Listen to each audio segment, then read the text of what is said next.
Salut și bine ați venit la un nou episod. Eu sunt Ștefan. Astăzi am să vă arăt un tutorial cum să vă instalați Fortnite de pe Google Play. Tocmai ce s-a lansat, dar nu îl puteți găsi direct de pe Google Play, așa că trebuie să vă duceți la Chrome.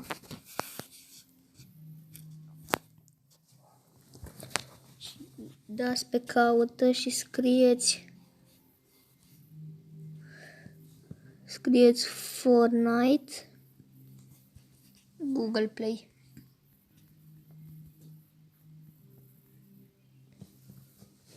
Căutați și o să găsiți aici un site Fortnite Apps on Google Play. Dați pe el și aveți aici Fortnite dacă vreți să vi-l instalați și dacă aveți telefonul compatibil. Acesta a fost episodul, sper că v-a plăcut. Nu uitați să lăsați un like dacă v-a plăcut și să vă abonați. Pa!